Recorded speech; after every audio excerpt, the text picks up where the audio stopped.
What's going on, guys? Rob A here, and today we're taking a look at Transformers Robots in Disguise Twinferno.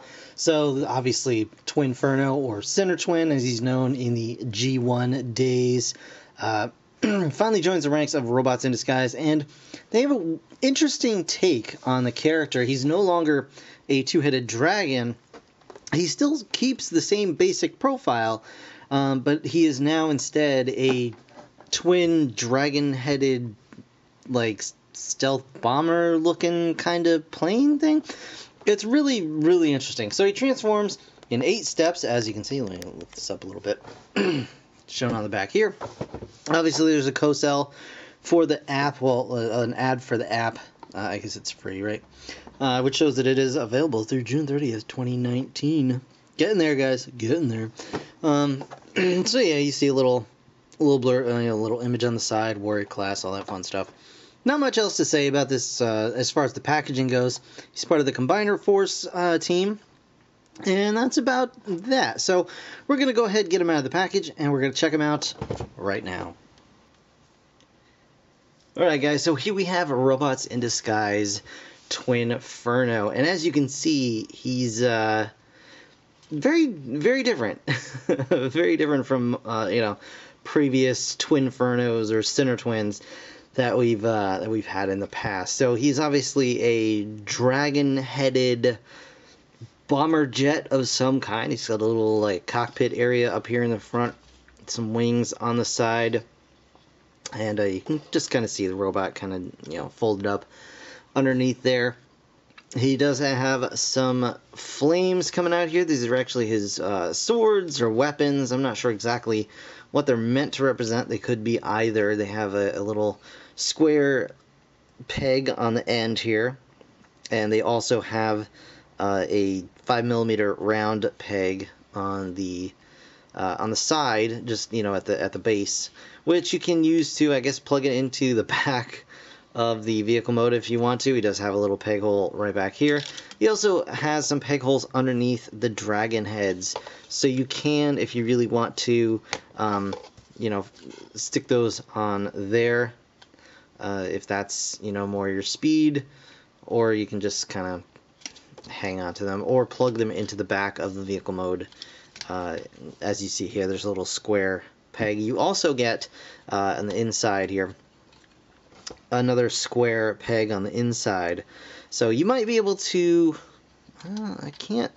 you're not really going to be able to kind of get this connected inside the mouth with this bit, but you can go ahead and plug the square part in just like that if you want the flame effect coming out of those dragon heads, which we'll get more into in robot mode, but we're just gonna take those apart for now and do that. So yeah, I mean, it's a really different take on the character, and it looks, I don't know, almost reminds me of a kite a little bit, if that makes sense. I don't know, but yeah, pretty interesting design. So transformation is super simple. We're just going to take the flame pieces off for now, and then we're actually just going to go ahead and detach the legs right here. You can see they attach on this tab, and then there's a tab under here that's going to go into the top of the legs, so they just kind of plug in just like that. You just pop that right off, and now we're going to pull the leg down and accordion it down and out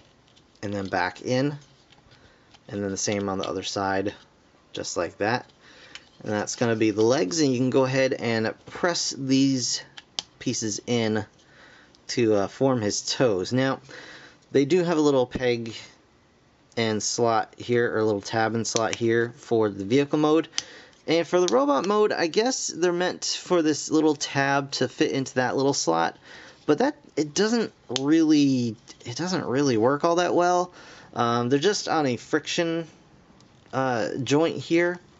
So if you push too hard trying to get the feet to straighten out, because they don't go straight, as you can see, it's kind of tilted, and this is as far in as I can push it, and I don't want to force it anymore, because when I tried to force it a little bit before, it just popped this off of the friction peg, and the foot just came off. So yeah, it's not quite working out. So I think maybe what I may do is take the feet off and just shorten this tab just a little bit so it'll rest a little more flush, which I think is what it was meant to do in the first place. But you can bring those toes forward a little bit there, just like that, and then you're pretty much almost done at this point. So next we want to go ahead and take this front piece of the jet. We're just gonna flip that down along the back, and you can see the robot head. We're gonna go ahead and rotate that around, and it's a very stiff rotation, so just get your fingers in there, and then you're just gonna bring the arms down like that and flip the wings back out of the way. And there you pretty much have Twinferno in robot mode.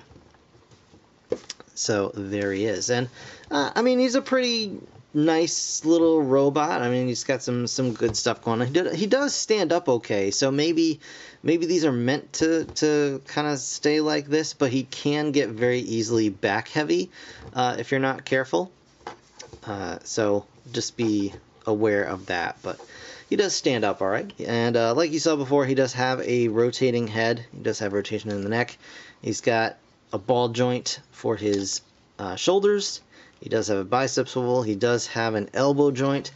Both the upper half of the dragon head and the lower jaw both open and close, so you get a decent range of motion there. You get a nice wide, and then you can close it a fair amount. It doesn't quite close all the way, but you get it close enough for sure.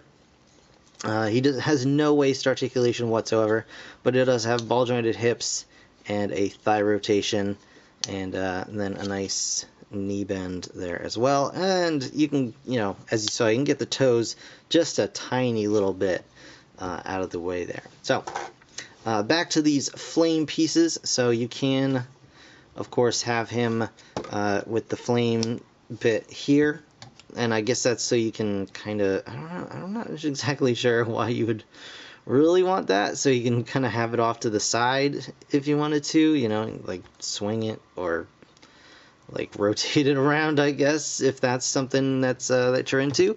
But for the most part, you're just going to want to like plug it in to the dragon head like that, and now he's either got a couple of swords, or he's shooting flame, whatever you choose to make these pieces represent. Obviously, they're sculpted like flame, but they could also be, they're also very sword-like. The flames are very, like, edgy looking. I don't know what I'm talking about. So, but yeah, you get that going on. So, kind of a cool thing. So yeah, I mean, overall, it's a neat little figure. I'm looking out for the Legends version, not the Legends, the what is it, the super tiny one, whatever it is, version of this guy.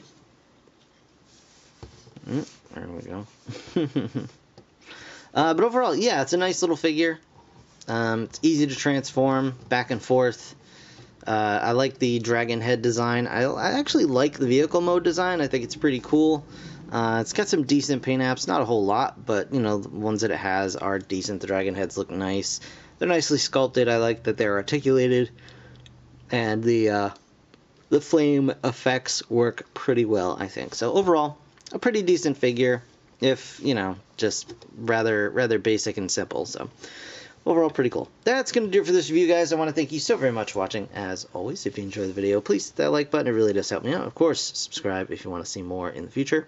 I'll have more Transformers coming real soon, so stick around for that. In the meantime, thanks again for watching. I'll see you guys in the next one.